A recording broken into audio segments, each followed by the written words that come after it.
En cette époque troublée du qui peut dire quoi, comment et quand, l'humour juif de Mel Brooks permet de secouer le cocotier de la frilosité artistique. En particulier grâce à la comédie musicale Les Producteurs, triomphant depuis un demi-siècle au cinéma et sur Broadway. L'histoire délirante de Léo Bloom, le comptable infantile, et Max Bialystock, le producteur à navet, unis pour réaliser le pire spectacle. Alexis Michalik, comédien, metteur en scène et réalisateur, relève aujourd'hui le défi, avec brio, d'adapter Les Producteurs en français. Auteur notamment du Porteur d'Histoire, du Cercle des Illusionnistes et d'Edmond, il confronte régulièrement les lieux, époques et dilemmes. Il le fait aussi dans Les Producteurs, en y apportant d'hilarantes références culturelles françaises. Imaginons un instant que vous soyez un homme malhonnête. Imaginons. Dans certaines circonstances, un producteur pourrait gagner plus d'argent avec un four qu'avec un succès. Bloom, où est-ce que vous allez? Vous avez déjà pris votre pause pipi. Je ne vais pas faire pipi, je vais faire carrière. Quand je serai un producteur, j'aurai des tas d'assistants. Elle est dans le show! Attends une minute, on sait même pas si y a un rôle pour elle dans le show.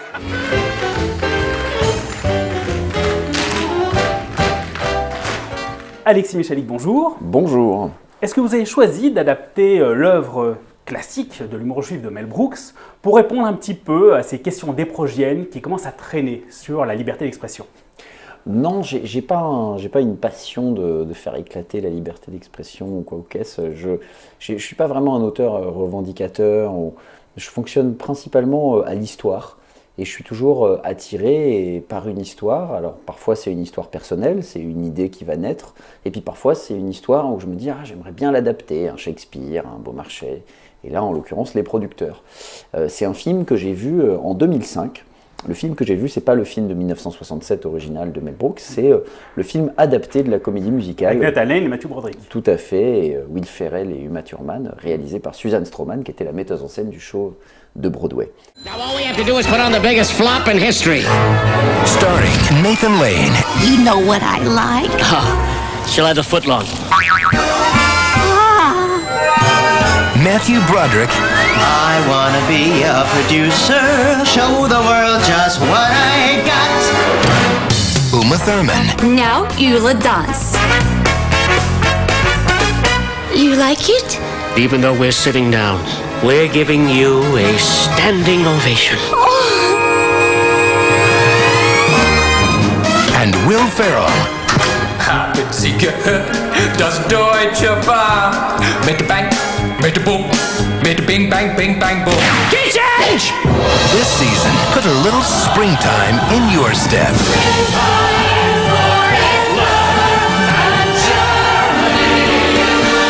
The Producers. We can't miss!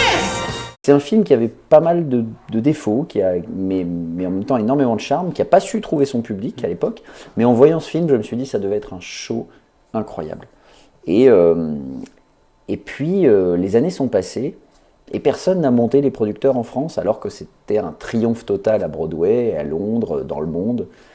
Et puis, à la suite d'Edmond, un jour, j'étais en train de déjeuner avec Laurent Bentata, le producteur du Mogador, de Stage Entertainment, qui fait notamment Le Roi Lion en ce moment.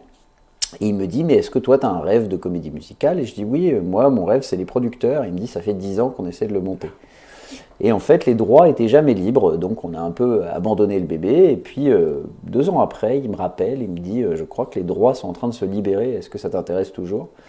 Et on est parti sur cette aventure avec le Théâtre de Paris et Acme, qui est ma boîte de production habituelle. Et est-ce que vous avez rencontré Mel Brooks? Je ne l'ai pas rencontré, mais j'ai eu la chance de l'avoir au téléphone il y a quelques mois, pour plusieurs raisons. D'abord pour avoir un premier contact, et puis c'était pendant la crise, pendant le Covid, etc. Tout le monde était terré chez soi.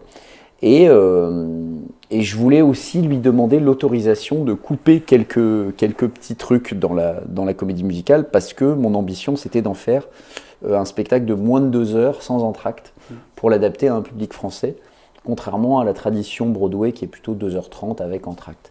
Donc je l'ai eu au téléphone. D'abord, il a été très soulagé de se rendre compte que je parlais anglais, parce que c'était, à mon avis, ça aurait été un peu compliqué la communication si ce n'était pas le cas. Et puis ensuite, on a commencé à discuter. Moi, j'ai une mère britannique, donc forcément, je suis à moitié anglais. Et puis, il a tout de suite compris que j'avais pas du tout envie de trahir son œuvre, que j'adorais ce qu'il avait fait, que je voulais le placer dans le Broadway de la fin des années 50 et pas du tout partir dans une adaptation à contre-courant de ce qu'il raconte. Et donc, ça l'a rassuré. Et puis ensuite, je lui ai dit, voilà, j'ai envie de faire un théâtre de troupe. On n'a pas de star de comédie musicale en France, concrètement. Donc on va faire un théâtre de troupe, on va prendre que des artistes polyvalents, polytalentueux, et on va essayer de tous les mettre en avant. Et puis à partir de ce moment-là, quand je lui ai dit, est-ce que ça ne te dérange pas si je coupe une chanson, enfin est-ce que ça vous dérange pas, il m'a dit, non mais je comprends ce que tu veux faire un théâtre de troupe, tu connais ton public, bon bah vas-y, coupe ce que tu veux, et ça a été un énorme soulagement de se dire, bon bah ça va, on a l'aval de Mel Brooks. Surtout que lui réadaptait aussi, on va dire, son œuvre dans le deuxième film, même s'il n'a pas dirigé, il était quand même dans l'équipe, et deux aussi, donc c'est pas quelqu'un d'être trop frileux par rapport à ça. Et ben justement, c'est très juste, notamment, moi j'ai lu 2 bouquins sur la création des producteurs, un premier est coécrit par Mel Brooks et son co-auteur, et puis un deuxième écrit par un acteur de l'ensemble sur l'aventure des producteurs. Et les 2 bouquins racontent leur processus de travail, et Mel Brooks, il a ce processus très comédie, qui est que même pendant qu'ils sont en train de répéter, il continue de tester des gags. Et il voit avec le public dans les previews, dans les premières avant-premières, il voit ce qui marche pas, et quand ça marche pas, il réécrit, il dit bon bah vas-y, essaye plutôt ça. Et moi je l'ai pris au mot, et du coup dans l'adaptation, en répétition, on continuait à changer certaines vannes, certaines rimes, parce qu'on disait ah non ça on n'entend pas, ah là ça pourrait être une meilleure punchline, là on pourrait avoir un rire, comment est-ce qu'on pourrait trouver? Et quand on a commencé nos avant-premières à Paris, bah, on a continué, on a dit genre bon alors là, celle-là elle marche pas très bien, allez essaye plutôt de dire ça ce soir.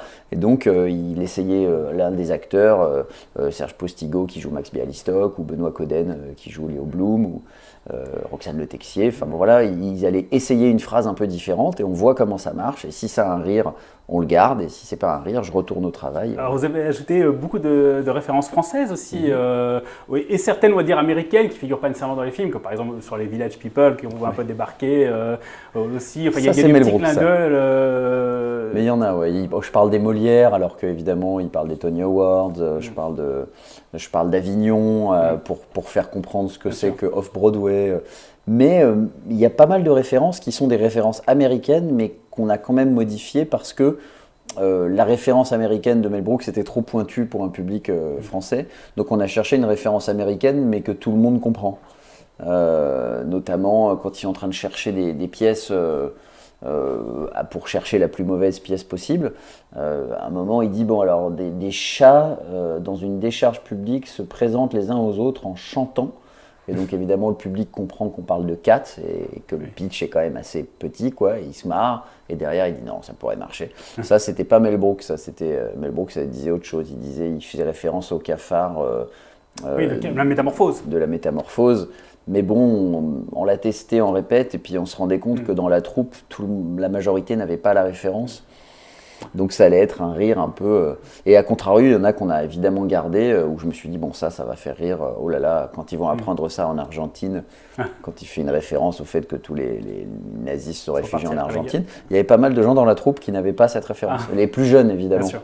Et quand on fait la vanne sur scène, on entend tout de suite dans le public les plus de 30 ans et les moins de 30 ans. Moi, ce qui m'a beaucoup touché aussi dans l'adaptation, c'est Serge Postigo. On voit, je me suis un peu référé au premier plutôt, c'est-à-dire avec Zéro Mostel. Il y a cette blessure aussi de ce grand acteur victime de censure qui était Zéro Mostel, et j'ai retrouvé chez Serge Postigo peut-être un jeu plus proche que celui de Nathan Lane. Il y a quelque chose de très bouleversant chez le personnage. Après, physiquement, il est quand même plus proche d'un Nathan Lane que d'un Zéro Mostel, qui est vraiment très très imposant physiquement, et puis on a essayé de trouver aussi notre vision personnelle du rôle avec Serge Postigo, qui est qui se trouve être un metteur en scène qui, au Québec, monte des shows énormes, Mary Poppins, Mamma Mia, etc. Et donc il est très connu là-bas, et bon, les théâtres étant fermés au Canada, il a entendu parler des producteurs, il a dit « Oh, allez, je vais le tenter », et le voilà comédien sur une scène parisienne, mais il est génial.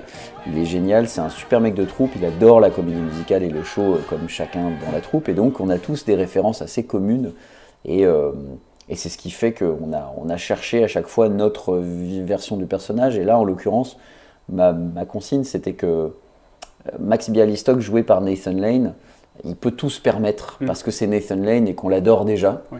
Et donc il peut être vraiment un pervers avec les vieilles dames, etc. et être un peu... Et on le prendra sur le ton de l'humour. Voilà. Et on le prendra sur le ton de l'humour. Quand on est un personnage que le public ne connaît pas et qui n'est pas joué par une star qu'on adore déjà, on a essayé de faire tout notre possible pour rendre empathique le personnage, pour que nous, public, on l'aime immédiatement. Et donc, c'est passé par quelques petits trucs qu'on a dû gommer, quelques petits aspects un peu bruts de décoffrage qui pouvaient le faire paraître un peu sexiste, un peu... Donc, il fallait que ce soit à chaque fois comment trouver la bonne manière de le dire pour que ce soit drôle et tendre. Et pas en faire un personnage antipathique. J'aurais jamais dû se lancer là-dedans, ça va trop loin là. Trop loin, c'est rien du tout, ça je te préviendrai quand ça ira trop loin. Non, et ce côté drôle, tendre, peut être des fois beaucoup plus fort que des dissertations philosophiques sur la haine et les préjugés. C'est ce que Mel Brooks disait en créant les producteurs, qu'il a eu des réponses assez violentes lors de la première fois. Et il s'est beaucoup inspiré des Three Stooges, qui étaient des humoristes dont on n'attendait rien. C'était des humoristes tarte à la crème qui faisaient des petits épisodes drôles. Et ils ont eu l'audace, même avant Chaplin, de faire 2 épisodes où ils se moquent d'Hitler. Et You Nasty Spy notamment. Et Mel Brooks s'est inspiré de ça aussi pour les producteurs, parce qu'il avait aussi peut-être cette approche anti-snobisme humoristique. Enfin, ça devait l'agacer. Ouais, et puis d'ailleurs, je me souviens de son speech au Tony, où en gagnant le Tony, il a remercié Hitler d'être aussi drôle.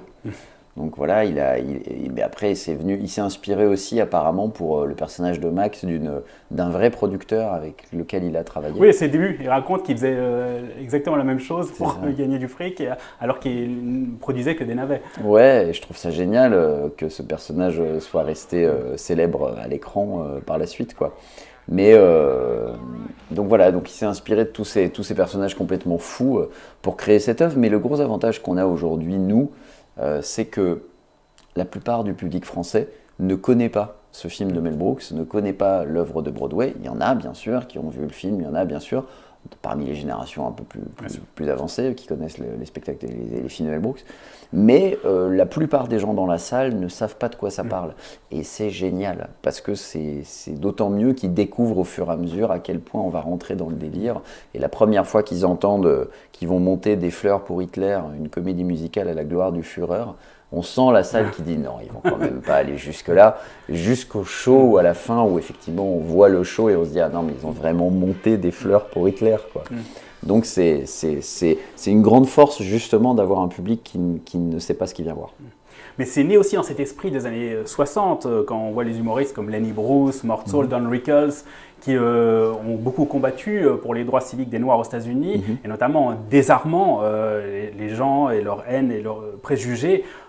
Et donc Mel Brooks s'est beaucoup inspiré aussi de cette époque-là. Est-ce que vous pensez qu'aujourd'hui, ça peut aider face aux difficultés que l'on voit aujourd'hui, pas seulement sur la liberté d'expression, mais sur...